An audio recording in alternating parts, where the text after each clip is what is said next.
Cooking a Christmas turkey, for some people, is a terrifying challenge. People are frightened of overcooking it, undercooking it. How long do you put it in the oven? What do you do with it? How do you prepare it? What I'm going to do is show you 5 very simple steps to make it so very easy. And really, trust me, believe me, there's nothing simpler than roasting a Christmas turkey. These black feather stubs are the sole reason the bronze turkey disappeared. They were seen to be really unsightly. What's absolutely crazy is the white turkey, of course, has got the same amount of feather stubs, but because it's got a white pigment, you can't see the feathers. So, the 5 easy steps to cooking your Kelly bronze turkey. Number 1, how to prepare it for the oven. Number 2, how to cook it to absolute perfection. Number 3, what to do with the turkey when it comes out of the oven. How long are we going to rest it for? Number 4, how to carve it. And number 5, how to serve it.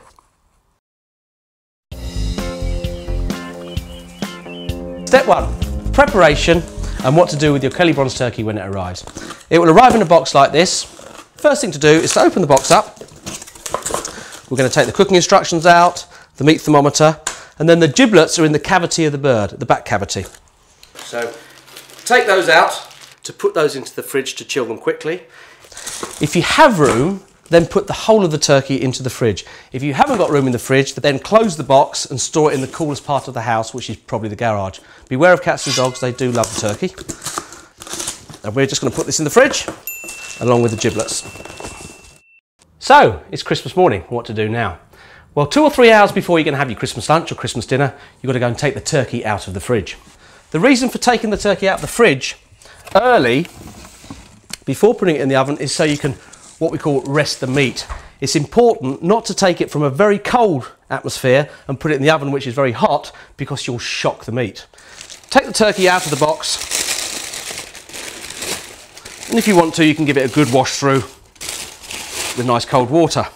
Place the bird in the tin, breast down. Now that's very, very important. Now the reason for putting it breast down is all the fat deposits of the turkey are down here on the back.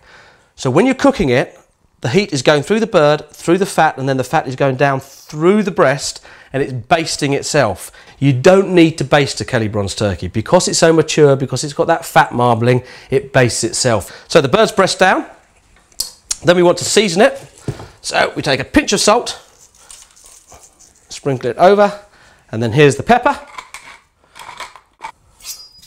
And now if you do like onions, I'd like to put just a few onions around the outside of the bird when roasting it, just to give the stock a little bit of flavour. So, turkey's breast down, onions around the bird. Don't forget your giblets. This is such an important part of getting a wonderful stock. You take your giblets and you just put them around the breast. The giblets consist of the heart, the liver, the gizzard and the neck, and that will give you a beautiful stock. So when you've got your bird like that, all you do is put that to one side of the kitchen 2 or 3 hours before putting it into the oven. The reason for that is so the meat will come up to room temperature, so we don't shock it when cooking it. Step 2, how to cook your turkey to perfection. And it's a bit later on in the day now, the turkey's been resting. You've probably had a few more glasses of champagne and are starting to giggle. But don't forget, you've got to put the turkey in the oven. It's been resting for a good 2 or 3 hours, up to room temperature, and we're going to put it into a nice hot oven. Now you notice with the turkey we don't use tin foil. The reason we don't use tin foil, or recommend using tin foil, is because you tend to get a steamed skin rather than a nice brown crispy skin. If you really do want to stuff the bird, maybe stuff the neck cavity, but if you go stuff the whole of the cavity, the heat can't get through the bird and it won't cook as well. Stuffing's beautiful with turkey, yeah, but maybe cook it separately.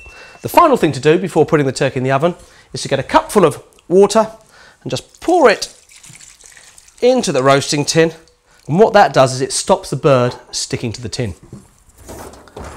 Very, very simple. Nice hot oven. Slide it in, shut the door, and we're going to forget about that for about an hour and a half. Let's talk about temperature and time, because the big question is, of course, how long do you cook your turkey for? The reality is most turkeys are overcooked.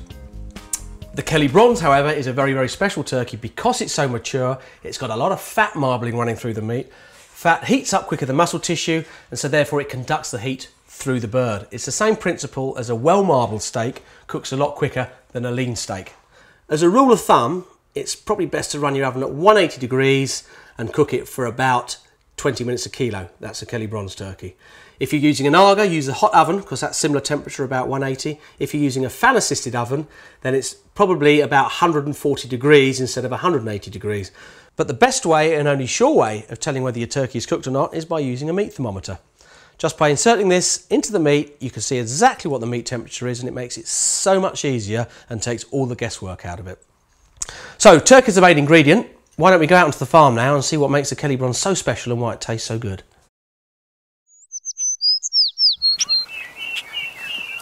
So here we are in the woodland with the Kelly Bronze turkeys. You can see they're all completely free range. It's a fantastic way of growing turkeys. Kelly Bronze turkey is natural season. That means they hatch late spring, early summer, and so they're going to be 6 or 7 months at Christmas. It's great to watch the turkeys in the woodland because what they're doing, of course, is eating and behaving naturally. They're walking about, foraging, eating the bugs and eating all the natural things, the leaves, and it's those natural flavours that once they've eaten them, they come through into the meat. And what's special about the Kelly Bronze is the breed's very important, but then we grow it to maturity, flavour comes with maturity, that has a bigger single impact on flavour. Of course they're all free range, I mean these, you can see it here. They're drug free of course, but then we dry pluck them and we hang them as you would a pheasant. Turkey is a game bird and it should be hung. And then of course the cooking is very important as well. But what you have got to do is put that whole perfect chain together and you'll get the very best turkey you can get.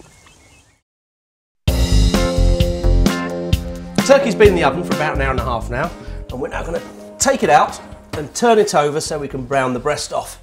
So you take the turkey out the oven tin, you get a pair of oven gloves, and what you do is you just pick the turkey up, hold the knuckles of the bird, and you turn it over in the roasting tin. There are all those lovely juices in the bottom, and then we just pop it back in the oven to brown the breast off for the last half an hour.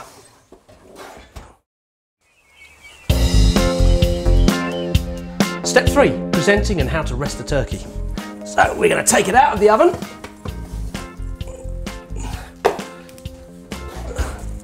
Lovely crispy brown skin on the breast. Let's put the oven thermometer deep into the breast and let's see if it reaches temperature. So she's now cooked. Now what we mustn't do is carve this immediately. The reason for that is you have to rest the meat. As it's come out of the oven, what happens is all the muscle fibres are big and they've expanded. By letting it cool, the muscle fibres close down themselves and they trap the moisture. If you start to carve it when it's too hot, all the juices will come out and it won't taste as good and it will have a dry texture. Now, because we're letting it stand, what we've done, of course, is free all the oven space up. So you can go in, you can do your veg, you can do your stuffing, the whole cooker's free. You can prepare everything else. Just leave the turkey on the side. Let it stand for an hour. It's not going to go cold. We're now going to take the turkey out of the roasting tin and put it into the carving dish. Get your oven gloves, pick it up by the legs.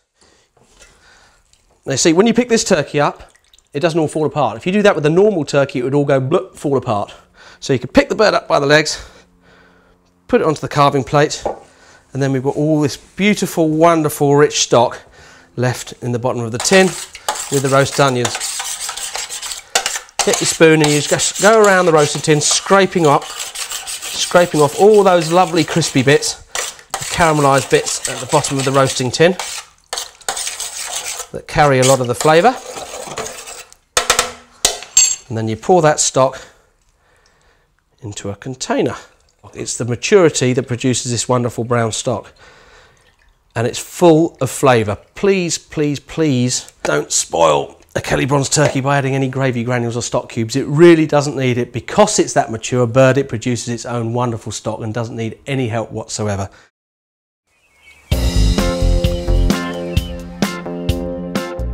So step 4, how to carve the turkey. The way I'm going to show you how to carve the turkey is probably very, very different to that you've done before. It's all about what we call breaking the bird down, and if you follow this method you get so many more servings out of it. We're going to take the leg off, we're going to take the wing off, then we're going to take the breasts off, and then we carve the meat. Sharp knife and a carving fork. Take the knife and using the tip of the blade we're just going to cut through the skin of the thigh. So you've cut the skin, fold the bird over onto its breast like that, and then you just peel back the leg like that. There we go. Now what we've got here, this actually is the very best part of the turkey. And a lot of people miss this. That is what we call the oyster that's in the back rib cage. It's similar to the fillet. Look at that. And that actually is the carver's perks. So turn the turkey back over onto its back and then just hold the wingtip. And because we've let the turkey stand, it's nice and cool so you can handle the bird. That's very easy. That will just peel off, and if you have to, just slip the wing off. So that's exposed the whole of the breast, and that in itself would make it easier to carve. But we're going to go a step further, and we're going to take the whole of that breast off and put it onto the plate. So with the sharp knife, just follow the line of the bone, yeah, and just concentrate on keeping in tight. There we go. That way, you're not going to leave a lot of meat on the carcass. You'll get as much off as possible. With the carving fork, put it into the breast, and you can just fold it back, pull it back, and that exposes the bird so you can see what you're doing a little easier. In. There we go. So that's the whole of the turkey breast off. As I say, I make this look quite easy. It probably won't be as easy for you, but you don't have to panic. Just take your time. And let's not forget the parson's nose. A lot of people love the parson's nose. You could just hold that and just break it off. Beautiful. Look at that lovely brown crispy skin.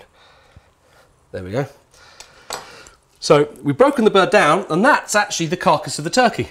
You see, we've taken the leg off, we've taken the wing off, and we've taken the breast off, both sides. That, of course, is a beautiful soup pack, so don't throw it away. What I'm going to do now is I'm going to peel the skin off, because some people love the skin, and that is beautifully brown and crispy. And because we've taken the breast lobes off the bird, we can now get lovely slices of beautiful turkey meat. The old traditional breeds, they've got a very, very fine meat texture, and that's why when you see I'm carving, it doesn't fall apart. It's not flaky, it's not dry. And you can see by carving it like this, we can carve down through the breast and get lovely slices of beautiful breast meat. And again, look at the turkey meat here. Look at the beautiful, beautiful dark meat. The reason this is dark is because of the hemoglobin. The birds are all free range, they're very mature, so they've got mature dark meat. That hemoglobin gives it that lovely dark, rich colour, and it also adds lots and lots of flavour. Now you can just carve the dark meat into the bottom of the carving tin. So there we've broken the whole turkey down, and now it's ready for serving. Before we serve it, we're actually going to pour the stock over the meat, because if you pour the stock over the meat, then what's happening is the meat is taking up the full flavour of the turkey, because all the flavour of the turkey is in the juices as well as the meat. So by pouring the juices over the meat, it's going to take up the full flavour of the bird.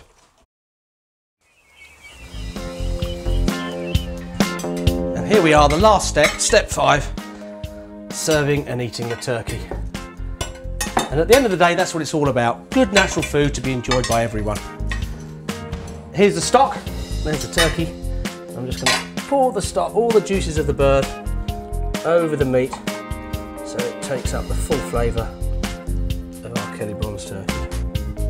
Nothing could be simpler. You can find this whole process itemised and listed on the main menu of the DVD, but if you need more information, just hop onto our website, www.kellyturkeys.com.